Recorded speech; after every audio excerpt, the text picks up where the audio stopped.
discípulo, el resto era si quieres ser mi discípulo. Ahora, cuando empieza a hacer una declaración general sobre la riqueza como impedimento para entrar en el reino de Dios, ahora, ¿de qué se trata ese reino de Dios? ¿Se trata de la salvación eterna o se trata para entrar a formar parte de sus discípulos que, acogiendo el reinado de Dios, van a querer construir el reino de Dios que empieza ya en esta tierra, ¿verdad?, pero no tiene su plenitud hasta la vida eterna?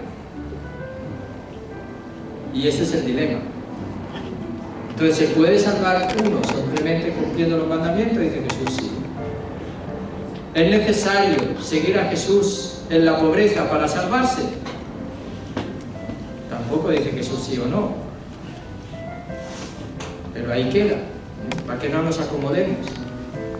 La pregunta de Jesús es si quieres ser mi discípulo. Aquí se trata de seguirme y de identificarse conmigo, para que puedas ya en esta vida gozar de la presencia del reinado de Dios en tu vida, es decir, de una vida vivida en el don del Espíritu Santo, que va a ser capaz de construir el reino de Dios. Bueno, sería esa la respuesta, ¿verdad?, de este Evangelio, pero vamos a leerlo antes y vamos a ir desmenuzando este Evangelio versículo por versículo hasta llegar a esas conclusiones o a esas reflexiones que en nuestra vida también nos pueden hacer pensar y nos pueden hacer también, sobre todo, meditar y orar, pidiéndole a Dios qué es lo que nos pide a cada uno de nosotros. Capítulo 10, por lo tanto, del Evangelio de San Mateo, del 17 vamos hasta el 27 ahora, después ya la otra semana iremos hasta el 31. Nos disponemos para acoger la palabra de Dios en el silencio, lo hacemos de una forma orante, por lo tanto, al leer, al iniciar la lección divina, es importante, como dijimos, y repetimos y lo volvemos a hacer de nuevo para que adquiramos ese hábito de la oración y de prepararnos para la oración, hacer espacio interior para que Dios entre en nuestra vida, para que nosotros le dejemos entrar y venir como Él quiere venir, diciéndole también: Padre Dios, venimos a estar contigo, venimos a escucharte, haz que yo te deje actuar en mi vida y haz que sepa hacer silencio interior de mi yo para que tú entres en mi ser. Y viniendo a mi vida vengo para conocerte sabiendo que tú me hablas a través de tu palabra hecha carne, Jesús. Por eso, en este momento, yo quiero pedir la gracia y el don de escuchar a tu Hijo Jesús. Desde la transfiguración se oye tu voz en el interior de cada uno de nosotros: este es mi Hijo amado, en quien me complazco. Escúchalo, yo vengo a escucharlo.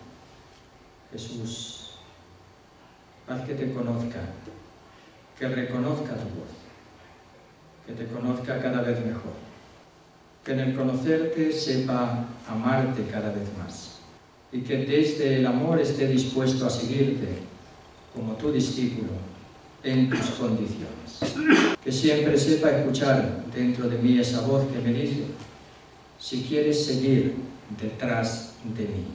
Y con esa disposición interior estoy dispuesto a escuchar esa palabra, iluminado, guiado, sostenido, consolado por el don de tu Espíritu Santo. Capítulo 10, versículos 17 a 27 del Evangelio de San Marcos. Jesús estaba a punto de partir cuando uno corrió a su encuentro, se arrodilló delante de él y le preguntó: Maestro bueno, ¿qué tengo que hacer para conseguir la vida eterna? Jesús le respondió: ¿por qué me llamas bueno? Uno solo es bueno, y ese es Dios.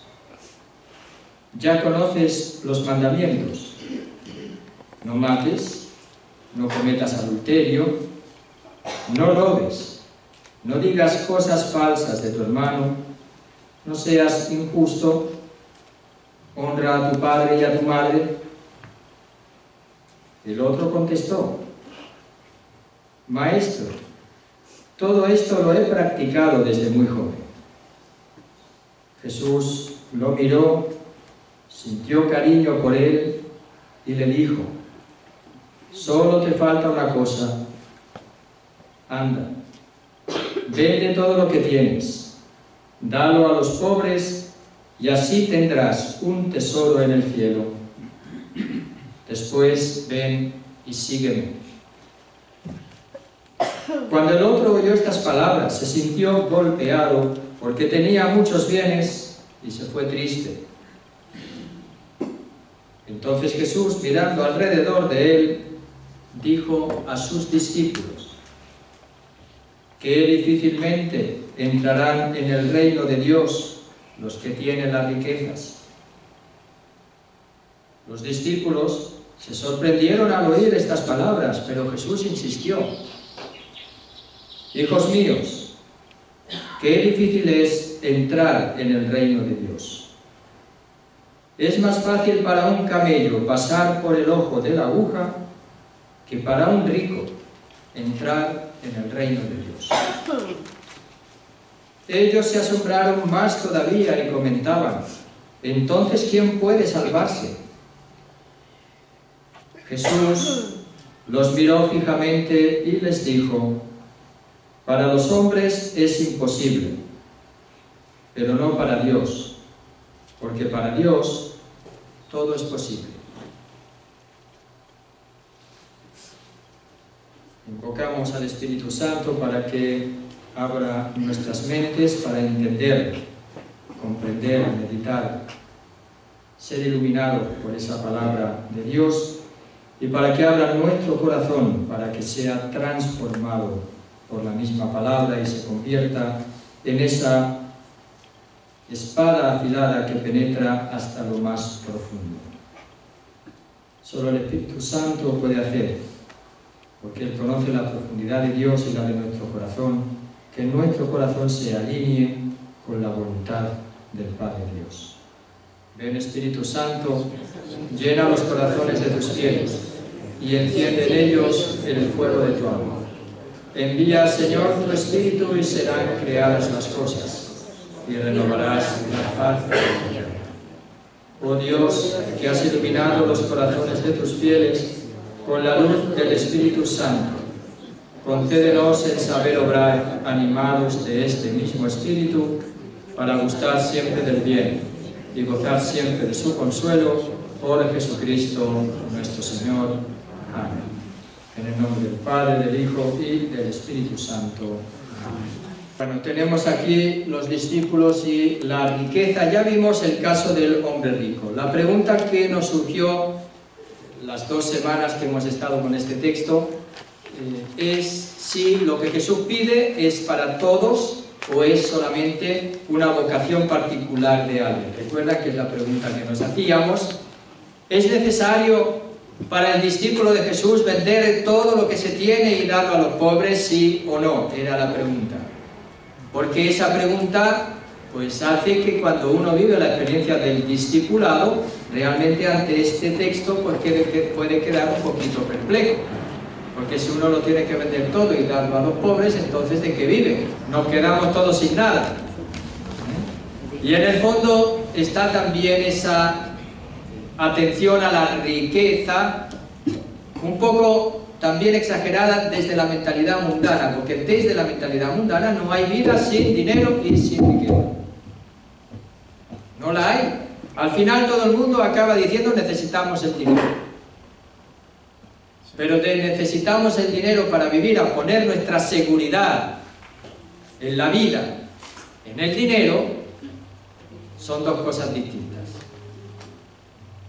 Así que a la pregunta dijimos, parece que es una vocación particular, porque Jesús, en el resto de los evangelios y en este mismo evangelio, no parece que le pide a todos lo mismo. No a todos les está pidiendo que lo dejen todo, que lo repartan entre los pobres y entonces lo sigan. Había grupos de personas, por ejemplo, cuando Jesús entra en la casa de Simón el leproso, que entra una mujer y le derrama un perfume carísimo y alguien se escandaliza porque podía haber usado ese perfume ¿para quién? Para los pobres, y Jesús le dice: los pobres siempre los tendrán con ustedes. En otras palabras, Jesús no vino a que no haya pobres en este mundo. Ahí la afirmación de Jesús está clarísima. Jesús sí vino para que todos, encontrándonos con nuestro Padre Dios, vivamos como hermanos y hermanas, y esa vivencia de la hermandad, de la fraternidad en el Hijo Jesús, en el don del Espíritu, sí pueda construir o empezar a construir el reino de Dios en este mundo. Pero Jesús no nos dijo que el reino de Dios es como el árbol más grande puesta en la montaña más alta que va a iluminar a todas las naciones. No, nos dijo que es como un granito de mostaza.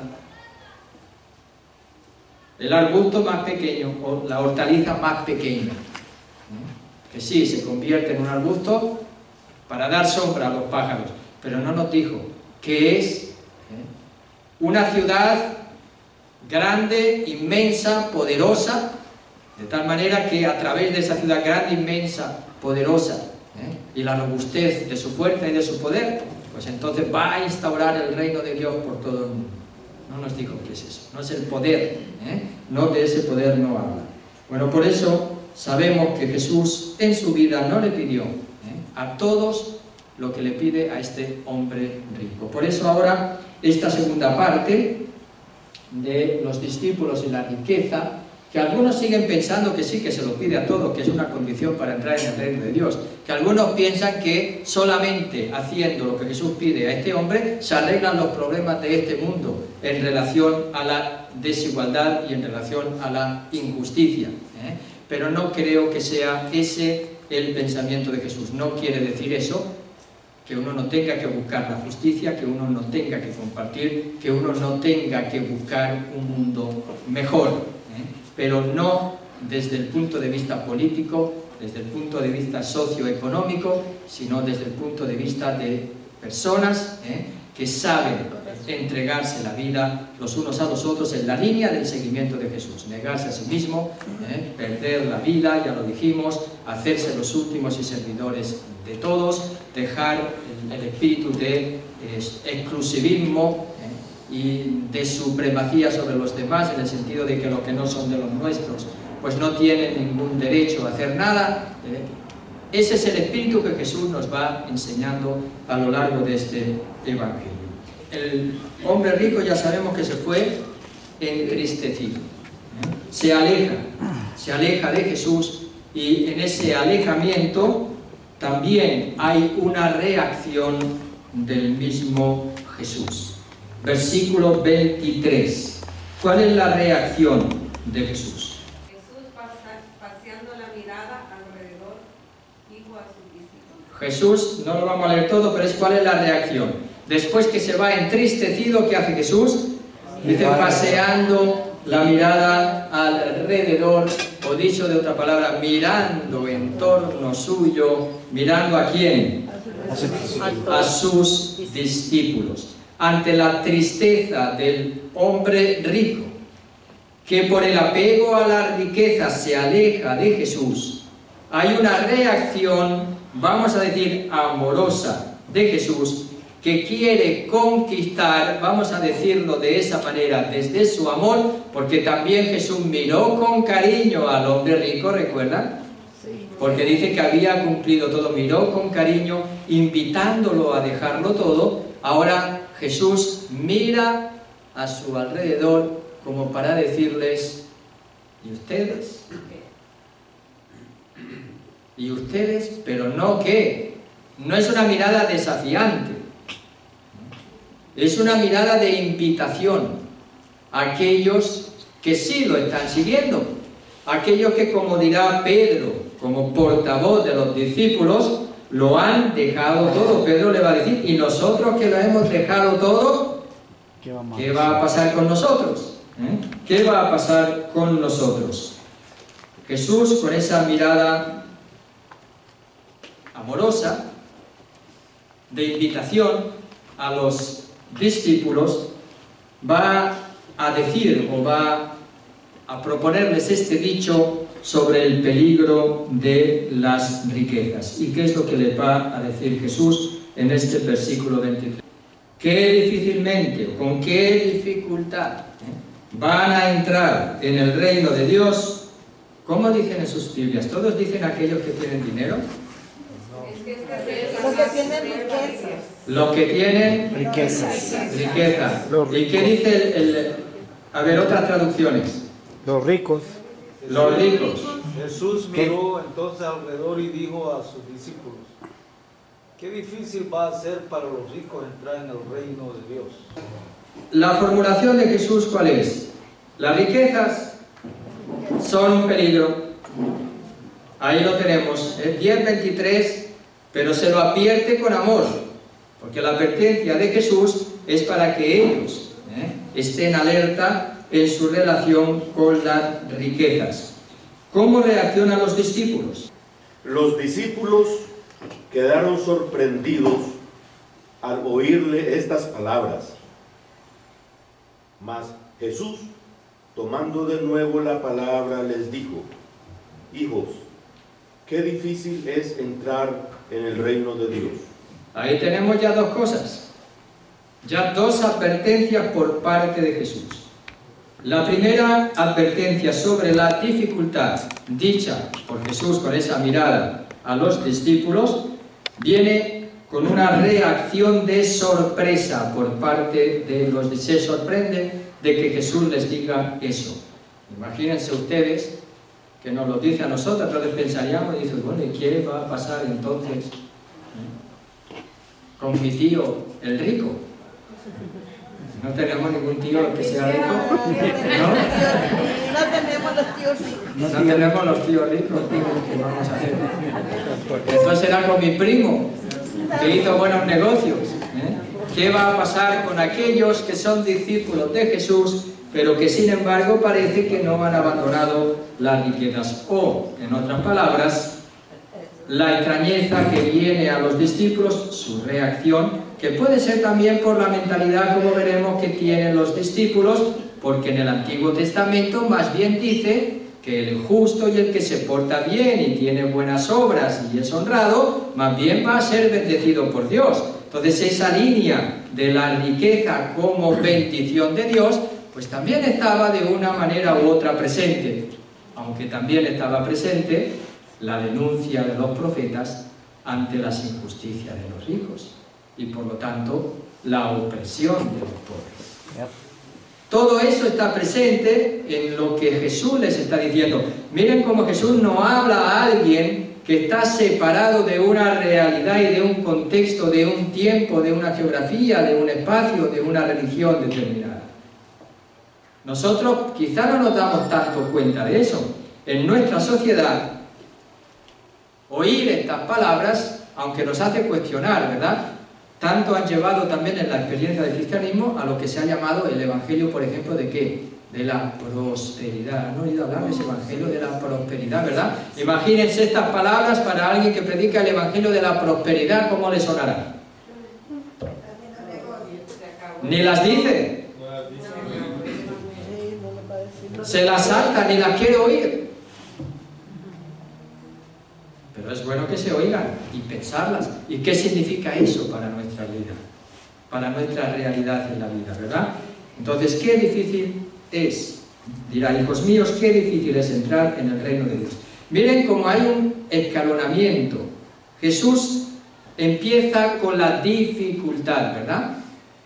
Pero a través de la reacción de los discípulos va a llegar a decir que es imposible para los hombres entrar en el reino de Dios. En la segunda afirmación dice, hijos míos, qué difícil es entrar en el reino de Dios. En esta segunda afirmación ya no se habla de las riquezas. ¿O sí se habla de las riquezas? En la primera afirmación dice que difícilmente entrarán en el reino de Dios los que tienen las riquezas, ¿no? Y ante la sorpresa de los discípulos, Jesús ya no les dice los que tienen riquezas, sino es que vamos a hablar de eso. Según el texto, es más breve porque hay unos que ponen el texto largo. Ya diré por qué. Normalmente casi todos ponen el texto breve. El texto largo es porque en algunos manuscritos se encuentra esa explicación. Pero casi todos piensan que eso fue un añadido posterior por la dificultad de entender este texto sin aludir directamente a las riquezas. Por eso en algunas traducciones van a poner aquellos que están afectados o que están enganchados o que están atados a la riqueza, ¿no? Entonces, porque si habla de las riquezas, ¿cómo ahora se le ocurre aquí hablar en general? La dificultad de entrar en el reino de Dios ahora ya no es a causa de las riquezas. Está hablando para todos. Y está hablando para todos en general. No sé si se dan cuenta de este matiz. Sí. Se nos escapa si no nos hacen caer en las vueltas, ¿verdad? Porque nosotros pensaríamos que en este texto nada más que se habla de los ricos y de las riquezas. Y no nos damos cuenta que aquí hay un salto de los ricos a todos. Lean bien lo que está diciendo. Eso fue porque los discípulos se sorprendieron. Porque se sorprendieron los discípulos. Y entonces, al sorprenderse los discípulos, es como si les dijera, no penséis solo en los ricos. Es difícil entrar en el reino de Dios para todos. Se va a clarificar después que dirá Jesús, para los hombres es imposible entrar en el reino de Dios. Lo que Jesús está afirmando es que la entrada en el reino de Dios es un don gratuito de Dios. Y se da a aquellos que confían y ponen su vida en manos de Dios, no a aquellos que confían en el dinero. ¿Por qué? Porque solo los que se hacen como uno de estos niños, de aquellos que se hacen como uno de estos niños, es el reino de Dios. ¿Ven cómo se va ligando todo a este texto? Entonces, desde aquí, la reacción de los discípulos, Jesús insiste en que es difícil entrar en el reino de Dios, parece que generaliza, repito, algunas traducciones han puesto justo por la incomprensibilidad o lo incomprensible de este texto, que parece como que rompe la narración. Se está hablando de la riqueza, ahora ¿de qué habla? Dice, qué difícil es entrar en el reino de Dios. Uno se imagina, no, para los ricos. Para los pobres no es difícil, porque precisamente Jesús también va a decir que bienaventurados los pobres, pero no en el Evangelio de Marcos, ¿verdad? Lo dirá en el Evangelio de Lucas y en el Evangelio de Mateo, bienaventurados los pobres en el espíritu, o los que se hacen pobres, según la traducción de algunos. ¿Qué dice el versículo 25? Es más fácil para un camello pasar por el ojo de una aguja que para un rico entrar en el reino de Dios. Muy bien. Es difícil entrar en el reino de Dios. Eso parece que lo dijera para todos.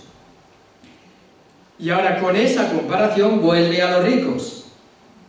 Es más fácil para un camello pasar por el ojo de una aguja que para un rico entrar en el reino de Dios. ¿Dice que es imposible pasar? No dice que es imposible, pero la imagen que pone, ¿qué está diciendo? Sí, es imposible. Pero él deja abierta una posibilidad. La posibilidad que él deja abierta, porque la imagen no hay que tomarla en la característica de cada elemento, sino en el contraste que hay entre lo más pequeño y lo más grande, ¿no? Lo más grande no puede pasar por lo más pequeño. Eso es la imagen que pone Jesús. Para resaltar la dificultad, pone que es más fácil pasar a un camello pasar por el ojo de una aguja que a un rico entrar. Es como si dijera, es imposible. No hay manera. Pero la imagen da a entender una posibilidad. Porque es más fácil. Es más fácil. O sea, que puede pasar que sí. Es más fácil. ¿Por qué? Porque después Jesús se va a referir a esa respuesta que le va a dar a Pedro o a los discípulos. Entonces, a los discípulos que le dirán, entonces, ¿quién puede salvarse? Para los hombres, para el camello, es imposible pasar por el ojo de una aguja. Pero para Dios Todo es posible. todo es posible.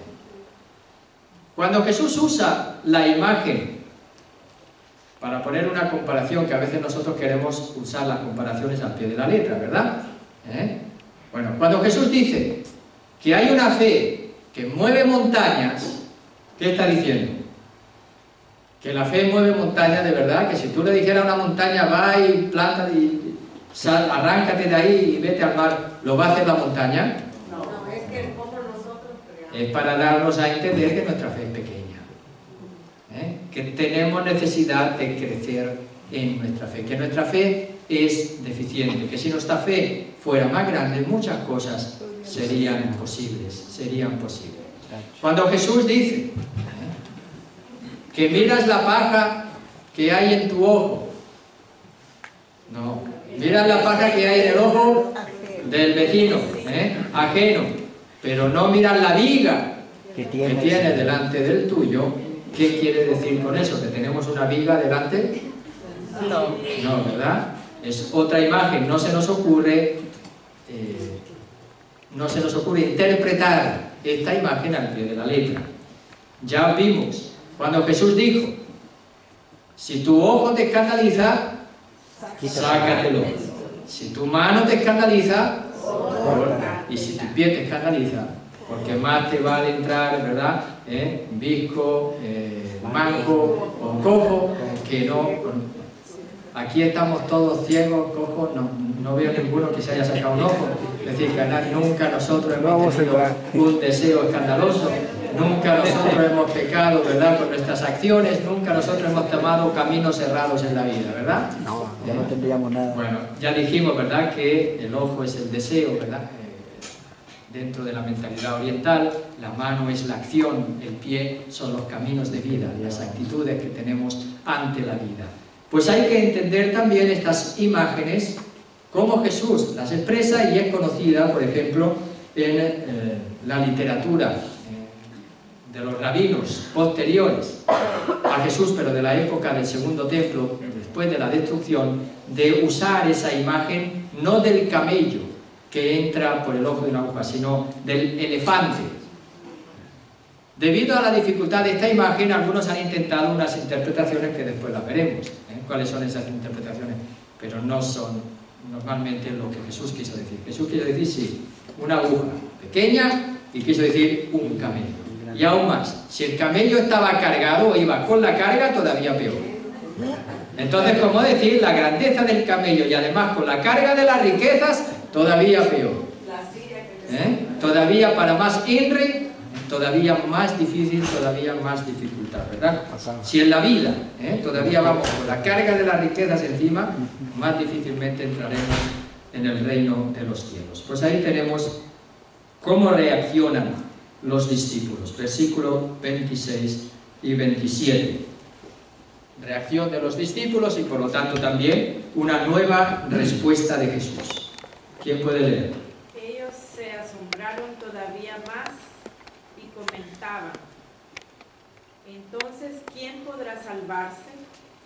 Se asombraron todavía más y entonces comentaban: entonces, ¿quién podrá salvarse? Bueno, ¿qué quiere decir con eso? ¿Ve? Por eso dijimos que cuando él dice qué difícil es entrar en el reino de Dios, está dirigida a todos. Porque cuando los discípulos dicen, entonces, ¿quién podrá salvarse? Es como si dijeran, aquí todo el mundo somos ricos. En cierto sentido. Porque si los ricos no pueden, entonces, ¿quién podrá salvarse? La lógica de la pregunta acá lo hubiese sido. Entonces, ¿qué rico puede salvarse, no? Entonces, ¿ningún rico puede salvarse de verdad? Sería la respuesta lógica. Pero al hacer, sería la pregunta, perdón, lógica. Pero al hacer esta pregunta, resulta que cuando Jesús dijo por segunda vez, Jesús insistió, hijos míos, qué difícil es entrar en el reino de Dios, en el versículo 24, a esa afirmación de Jesús corresponde la pregunta de los discípulos. Si es difícil entrar en el reino de Dios para todos, entonces, ¿quién puede salvarse? Más asombrados todavía. Es difícil para los ricos, es difícil para todos, entonces son pocos los que se salvan aquí. Sería la pregunta que le hace. ¿Recuerdan cuando a Jesús le preguntan también quién podrá salvarse? Vuelvo a repetir. Y Jesús les va a decir que más bien esfuércense, son muchos los que se salvan. Jesús le responde más bien esfuércense por entrar por la puerta estrecha, por la puerta angosta. La puerta estrecha y la puerta angosta, vamos a decir después que va a ser el mismo Dios. Es una puerta estrecha y angosta, no porque su gracia es limitada, sino porque el compromiso que conlleva seguir a Jesús, pues es un compromiso exigente, que no todos están dispuestos a seguir.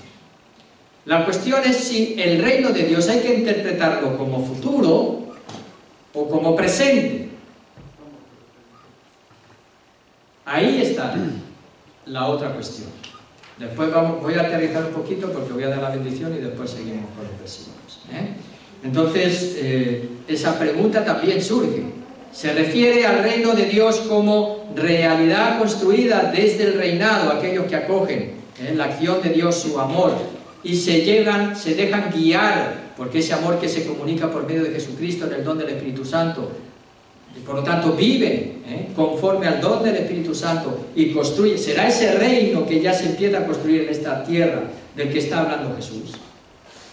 ¿O es el reino futuro? Es decir, que de verdad no se van a salvar en el reino escatológico, en el reino final, en la vida eterna, que no van a ir al cielo, vamos a decirlo en nuestras palabras, sino que se van a condenar. ¿Qué es lo que está diciendo Jesús realmente? Entonces Jesús no habla de condena, sino que habla que es difícil. Aún más, después va a pasar a decir que es imposible. ¿Quién puede salvarse? Entonces, ¿qué es lo que dice Jesús en el versículo 27?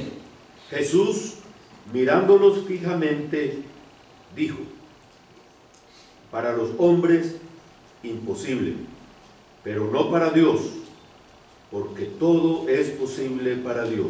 Porque todo es posible para Dios. Ahí tenemos la respuesta de Jesús. La salvación es posible, pero no para los hombres, sino ¿para quién? Para Dios. Y por lo tanto se salva el que vive unido a Dios, el que cree en Dios, el que tiene fe en Dios, forma parte del reino de Dios.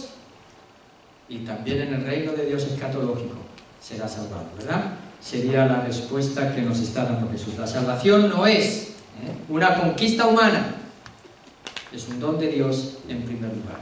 Lo que no significa que uno no tenga que hacer nada para entrar en el reino de Dios, sea para construir el reino de Dios, como esa semilla de mostaza, para que crezca, sea para la salvación definitiva. Con esta respuesta y explicación abandonamos la sesión. Voy a dar la bendición del Santísimo y vuelvo en 5 o 10 minutos para renovar de nuevo.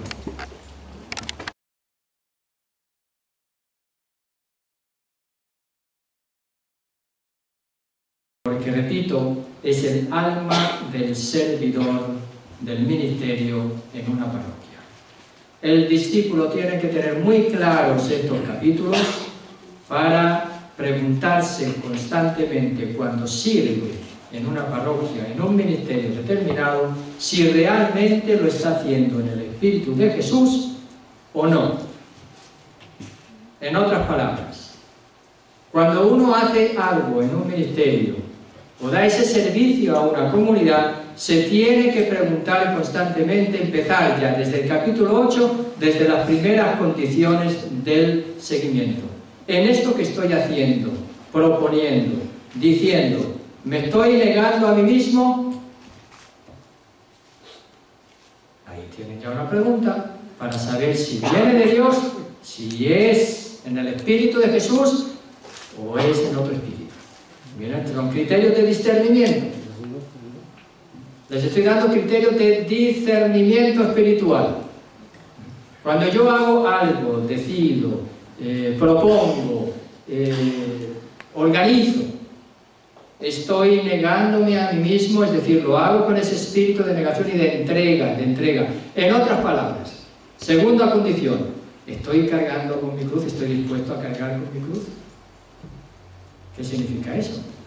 Estoy dispuesto por este tipo de servicio, propuesta, organización, estoy dispuesto a pasar humillaciones, desprecios, cargar con mi cruz, rechazos, críticas. ¿Estoy dispuesto? ¿Qué pasa cuando me critican? ¿Qué pasa cuando me dicen? Ahora cuidadito, ¿verdad? Cuando me critican, lo primero que tengo que hacer es saber si me critican porque estoy dispuesto a negarme a mí mismo, porque estoy en el último puesto diciendo servidor de todos, o me critican porque me pongo insoportable, ¿verdad? Porque lo que digo lo estoy diciendo de una manera que realmente es inadmisible, o porque la manera en la que estoy haciendo realmente es injusta. Y entonces cuando alguien me critica, lo primero que tengo que ver es eso, no habrá alguna injusticia en lo que estoy haciendo, lo estaré haciendo bien, la propuesta que estoy haciendo es adecuada, no es adecuada. Ven que siempre el servidor no piensa en lo que el otro me hace o me dice, sino que piensa en quién. Jesús. Sí, En uno mismo. en cómo yo estoy haciendo las cosas. En cómo yo estoy haciendo las cosas. Yo creo que estoy hablando de justo lo contrario de lo que muchas veces se vive en muchas parroquias nuestras. Y lo sé. Y por eso hablo de ello. Porque hay que decirlo. Y no solamente hay que decirlo, sino porque eso forma parte del discipulado. Estoy buscando el último puesto, estoy buscando ser servidor de todos, incluso de los siervos. Estoy buscando otras cosas. Estoy siendo como un niño, confiando mi vida en las manos de Dios, o estoy buscando el apoyo de los demás, para que me apoyen en contra de otro grupo que dice lo contrario y dice otras cosas. Todo eso forma parte del ser discípulo de Jesús. Y se lo digo también mirándolos a todos y mirándome a mí, porque yo soy el primero que lo tengo que preguntar, también como discípulo de Jesús. Y les digo que por favor, los que tengan una responsabilidad de coordinación, lo tengan muy clarito. Porque ese es el espíritu. Ese es el espíritu. Y eso creo que es importantísimo también para aquellos que estén ejerciendo el ministerio, para su generosidad, para ver con qué espíritu tienen que servir en la comunidad, tienen que hacerse disponibles también, cada uno en las necesidades de la misma comunidad. Y ahora aquí evidentemente ya ni qué hablar de que no hay que buscar ningún beneficio económico, ¿verdad? Eso ya para qué vamos a hablar de ello. ¿Para qué vamos a hablar de ello? Entonces, si alguien va a visitar a un enfermo y le ofrecen dinero, ¿qué tiene que hacer? ¿Quedárselo? Pues sí, ¿quién lo manda? ¿Quién lo manda a ejercer ese ministerio? La comunidad a través del sacerdote. Como a mí me manda la iglesia a través del obispo. Entonces esa persona no está actuando por su propia cuenta. Entonces no tiene que buscar ningún tipo de beneficio económico. Ya lo tenemos, ¿verdad? A pegarse. O sea que no hay que ver un ministerio como para sacarse así un extra de vez en cuando del trabajo, ¿verdad? Que uno quiere. No, porque si no se confunden las cosas. Y al final voy a acabar defendiendo mi ministerio no porque quiero servir, sino para no perderme ese extra que me saco con ese ministerio. Y ahí ya las cosas son ambiguas. Son ambiguas y se tuercen. Entonces creo que es importante este espíritu del discipulado tenerlo presente en nuestra vida. ¿Quién puede leer el versículo 23? Vamos a ir versículo por versículo, lo vamos a ir desglosando, tenemos todavía un poquito de tiempo. Entonces Jesús, mirando alrededor de él, dijo a sus discípulos: qué difícilmente entrarán en el reino de Dios los que tienen las riquezas. Bien, qué difícil, con qué dificultad van a entrar en el reino de Dios los que tienen dinero.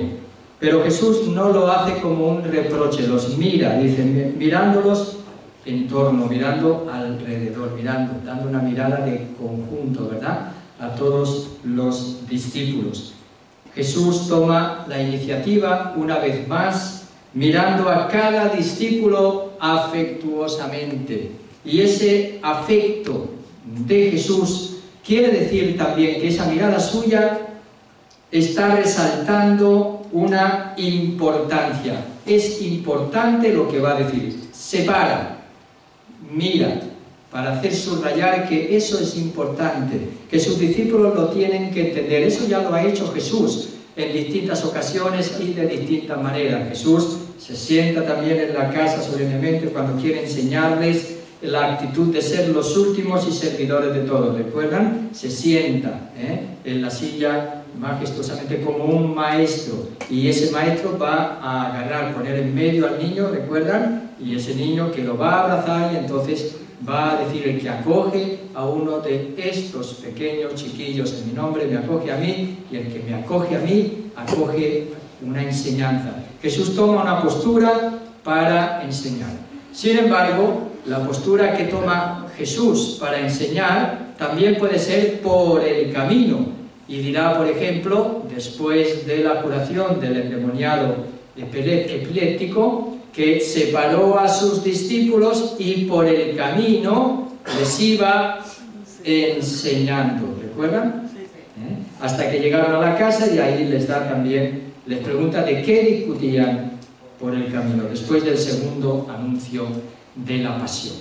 Ese apartar a sus discípulos para enseñarles aparte de la multitud subraya también la importancia. Está lleno en estos dos capítulos de escenas en las que Jesús resalta que va a enseñar a sus discípulos, y para eso los aparta, para eso separa, para eso los separa, para eso hace ver que tiene que haber una intimidad de relación entre él y sus discípulos. ¿Por qué? Porque ellos son los que se lo van a transmitir a los demás. Y se tienen que enterar, bien enterados, de que esto es importante. Lo mismo que yo les estoy diciendo ahora, también quiero que nos enteremos todos que esto es importante para el servicio a la comunidad. Todo esto que estamos viendo, los 8, si no los hemos retomado, volvamos a leerlos continuamente. Digamos que son los capítulos del servidor. ¿Cuál es el espíritu del servidor en una parroquia? Capítulo 8 a 10 del Evangelio de San Marcos, ahí lo tienen. La parte de la bienaventuranza, ¿verdad? Que eso es para todos los cristianos. La del servidor, la del discípulo misionero, que tiene ministerio, que sirve, que entrega su vida en un compromiso no solamente en el mundo, sino también en la comunidad cristiana. ¿Cuál es el espíritu? Léanlo juntos. Y vuélvanlo a leer y meditar y orar. Capítulo 8 a capítulo 10, con el anuncio, camino hacia Jerusalén. Hay una mirada también, cuando dice Jesús con qué dificultad va a entrar en el reino de Dios el que tiene dinero, y vemos que después va a formar parte también de la extrañeza de los discípulos ante esta afirmación de Jesús. Jesús está yendo aquí contra esa línea. Vamos a decir que hay en el Nuevo Testamento, en el Antiguo Testamento, de la bendición de Dios a los justos con las riquezas, por un lado. Pero por un lado también se sitúa Jesús en la misma línea crítica que en el Antiguo Testamento tuvieron ¿quién? Los profetas.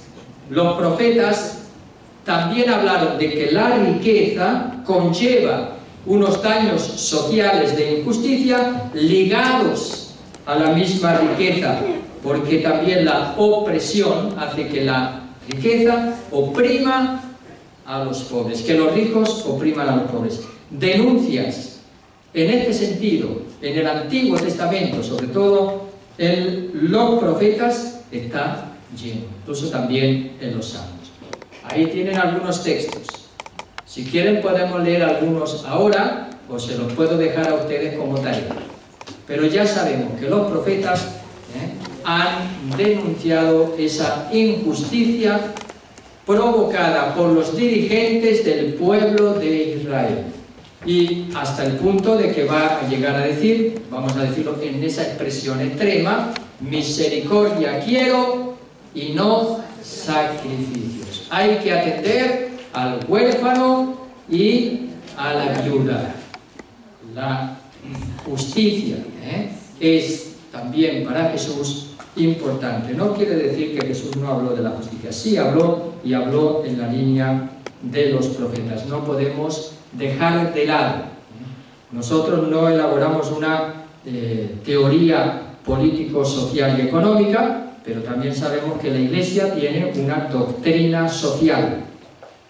Y en esa doctrina social, evidentemente, se dice cómo el cristiano tiene que comprometerse y cuál es la relación que tiene que tener el cristiano también con la riqueza, con las propiedades, en el trabajo, cómo tiene que tratar a los trabajadores, cómo el trabajador tiene que cumplir también con su misión en este mundo. La doctrina social es muy rica, desde León XIII, que empezó esa doctrina social dentro de la Iglesia, hasta el mismo el Papa Francisco, que ha extendido esa doctrina social, ahora que se celebra el 5º aniversario de la Laudato Si, también a ese cuidado de la casa común. Es tarea de todos los cristianos cuidar de nuestro mundo, porque es una creación de Dios para todos los seres humanos, ¿verdad? Pues hasta ahí llega la doctrina social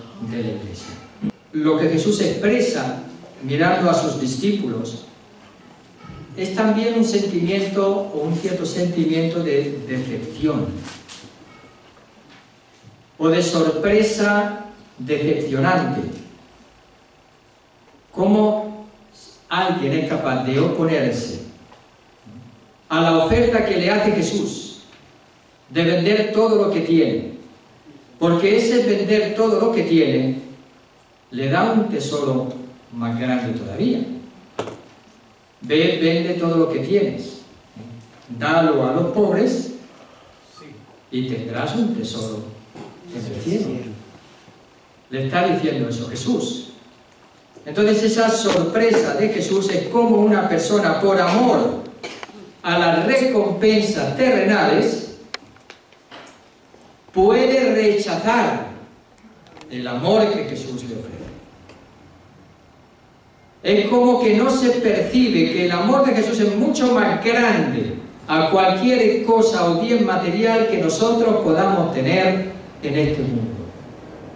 Es la decepción del Hijo de Dios, que sabe del amor de Dios y sabe de la necesidad humana, y que cuando Jesús le propone desde el amor de Dios para que esa persona se realice en su pleno gozo, en su realidad humana, y que esa persona, por su ignorancia, por no osar hacer esta experiencia de dejarse amar por Dios en la mirada amorosa de Jesús, deje precisamente pasar de su vida esta oportunidad.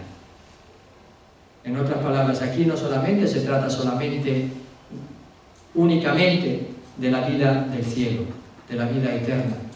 Se trata de la posibilidad de hacer en este mundo ya la experiencia del gozo de ser discípulo de Jesús, de acoger el reinado de Dios en nuestra vida, de acoger su amor en el don del Espíritu Santo, creyendo y adquiriendo a Jesús. La extrañeza de Jesús y la mirada a sus discípulos, y esa frase que dice, ¿verdad?, con qué dificultad van a entrar en el reino de Dios los que tienen dinero, no está exenta, por lo tanto, de una cierta decepción y sorpresa amorosa por parte de Jesús. En otras palabras, Jesús pensaría, aquí se realiza lo que yo conté cuando les dije y les hablé de la parábola del sembrador. Que hay alguien que sembró, pero hubo una semilla que cayó entre zarzas. Y al crecer la semilla que cayó entre zarzas, ¿qué le pasó? Ahogó la espiga. No le dejó dar fruto. Las zarzas ya lo va a explicar también la explicación de la parábola, ¿verdad?, del sembrador, y va a decir que es la preocupación, las preocupaciones de la vida y el afán de las riquezas. Ahí está hecha carne la realidad de la parábola del Señor.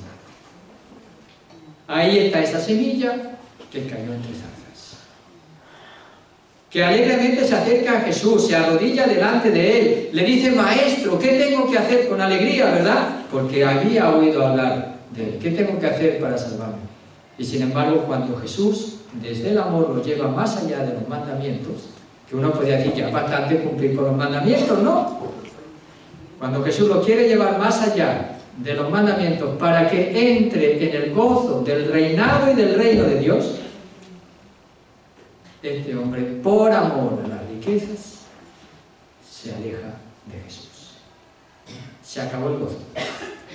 Y eso, digamos, que es lo que conlleva esa mirada de Jesús a los discípulos y esa frase: con qué dificultad van a entrar en el reino de Dios los que tienen dinero. Lleno de respeto por la libertad. Algunos le hubiesen hecho y dicho de todo, ¿verdad? Pero ¿cómo es posible que no sigues a Jesús? ¿No te das cuenta que te vas a condenar? El fuego del infierno te está esperando y no te das cuenta que con eso que estás haciendo el mismo diablo te ha cogido por los... no sé por qué cosa. Por algún sitio lo habrá agarrado. Por el dinero, ¿verdad? Cuando Jesús no, Jesús mira en torno, ¿verdad? Se ve en esta mirada de Jesús cómo lo expresa el Evangelio de San Marcos y esta afirmación: con qué dificultad van a entrar en el reino de Dios.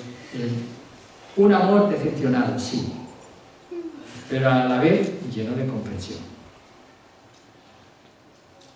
Y desde ese amor comprensivo, decepcionado por la respuesta, porque sabe que su amor a la riqueza ha opacado, ha oscurecido, ha impedido, ha bloqueado la capacidad del verdadero gozo en esta vida, que es entrar a formar parte del reino de Dios. Entonces, si solamente es en este reino, en el reino de Dios que se construye en este mundo, también se vislumbra la vida eterna. Jesús habla también de la vida eterna. Continúa siendo válida la pregunta por la vida eterna, aunque Jesús alude al reino de Dios como presencia en esta tierra, porque Él vino a anunciar que el reino de Dios se acerca. Cuando Jesús habla del reino de Dios, no tenemos que perder en perspectiva que no siempre se está refiriendo a la plenitud del reino en el cielo. Se está refiriendo a la posibilidad de construir, aunque sea como una semilla, de mostaza, la más pequeña, el reino de Dios en esta tierra. No a nivel de imperios, no está hablando de eso. Está hablando a nivel de aquellos que viven en el Espíritu y que viven de la gracia y del amor de Dios en primer lugar. Entonces, por eso algunos han aludido, Jesús estaba hablando de que no, de que este joven rico, o esta afirmación de Jesús, está hablando de que es difícil a los que tienen dinero entrar en el cielo. Es confuso el texto. ¿Y para nosotros cómo va a ser? ¿Cómo es? ¿Y para uno cómo va a ser? Bueno, eso ya lo veremos para nosotros, lo que tiene que ser. Ya vimos que este hombre se fue entristecido, ¿verdad? Se perdió ese gozo. Se perdió ese gozo. Cuando este hombre, no nos tenemos que olvidar lo que pregunta este hombre. ¿Qué pregunta este hombre? ¿Y qué le responde Jesús? Que cumpla los mandamientos. O sea, para salvarse hay que cumplir los mandamientos. Eso ya no es rechazar a Dios. ¿Ok? Pero puede ser que uno rechace su vocación personal, su llamada personal de Jesús. Entonces este hombre queda excluido del reino de Dios, ya en marcha, ya creciente, aunque incipiente en este mundo, o queda excluido del cielo. De ninguna de las dos. Porque para que los hombres es imposible, no para Dios. No va a entrar en el reino de Dios. Eso está claro. No. Es decir, no va a construir con su vida el reino de Dios. Se puede salvar. Se puede salvar, pero no va a ser parte de aquellos que van a dejar guiar su vida desde la fe en Jesucristo, en el Espíritu Santo. ¿No lo entienden? Se lo voy a poner más claro. Hay personas que dicen, porque esto se ha usado mucho también en la historia. Se ha usado mucho en la historia, sobre todo en la vida religiosa. Con esto lo voy a cortar ya y después seguiremos. Son cosas que dan que pensar, ¿verdad? Muchos que entraban en la vida religiosa siguiendo el llamado de Jesús a dejarlo todo, venderlo y dárselo a los pobres, entraban en la vida religiosa y uno decía, uno entra en la vida religiosa para siempre, porque es tu vocación. Pero había algunos que, con el tiempo, pues dejaban la vida religiosa. Entonces, aquellos que estaban dentro pensaban que él se arriesgaba a su propia salvación al dejar la vida religiosa. O en otras palabras, que al no ser fiel a su vocación se iban a condenar. Cuando no necesariamente. Ya dijimos, cuando hablamos de la condenación y del infierno, que el que se condena es el que rechaza ¿a quién? A Dios. Que la condenación es el rechazo ¿de quién? De Dios. Indirectamente también, muchas veces se podrá rechazar a Dios no cumpliendo los mandamientos, rechazando su ley, rechazando su modo de vivir, con una maldad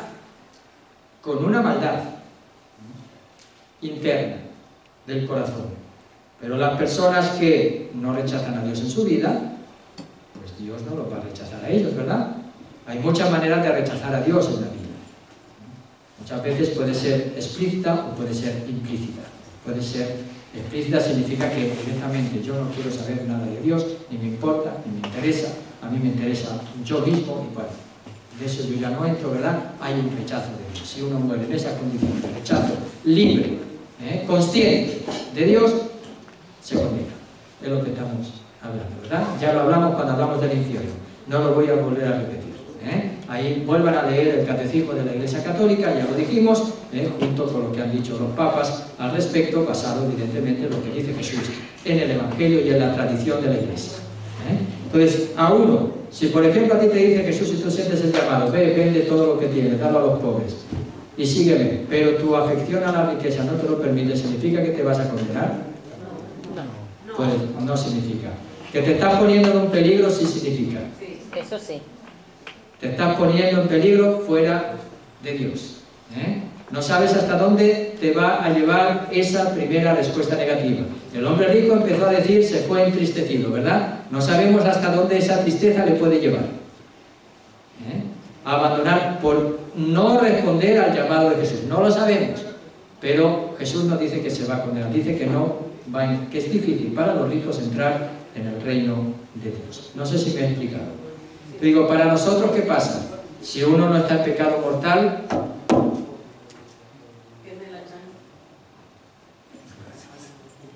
¿qué hace? ¿Se salva o se condena? Si uno no está en pecado mortal, se salva, ¿verdad? Puede pasar por el purgatorio antes del encuentro definitivo con Dios cara a cara. Ese estado de purificación. Os digo porque no quiero usar el espacio, dado que el Papa Benedicto ya dijo que no eran espacios, que no eran lugares, porque es la eternidad de Dios. Pero sí un estado de purificación del alma humana. Bueno, ahí tenemos y dejamos esa pregunta.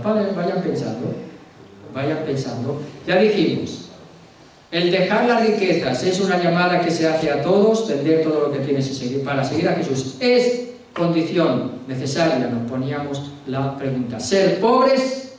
No. Con Jesús pobre, ya que cada uno responda con lo que ha dicho, lo medite, lo piense. No me hagan a mí responder por ustedes. Yo creo que no. Desde los evangelios, desde lo que dice Jesús, no es una condición para todos. Ahora, que Jesús, algunos nos llama a esa identificación con Él en la pobreza, sí. Y cada uno tiene que descubrir a dónde Dios nos llama. Ahora, Jesús nos va a decir que hay una relación con la riqueza que es conforme o no es conforme con el ser discípulo de Jesús. Tanto es así que algunos han dicho el que está afeccionado, el que está apegado, el que pone su confianza en las riquezas. El que pone su confianza en las riquezas se priva a sí mismo de vivir su vida confiando ¿en quién? En Dios. Ya lo expliqué la semana pasada. Lo puedes leer. Digo, ¿cómo nosotros tenemos que vivir? Este texto sí nos está diciendo que todos tenemos que poner nuestra confianza y vivir todas nuestras realidades humanas. ¿Desde quién? Desde Dios. Eso sí lo está diciendo. Desde Dios, pero no solamente la realidad del dinero. Ya dijimos, la realidad también de mi profesión, la realidad de mis decisiones importantes, con quién me voy a casar. Aquí como ya están todos casados, ¿verdad?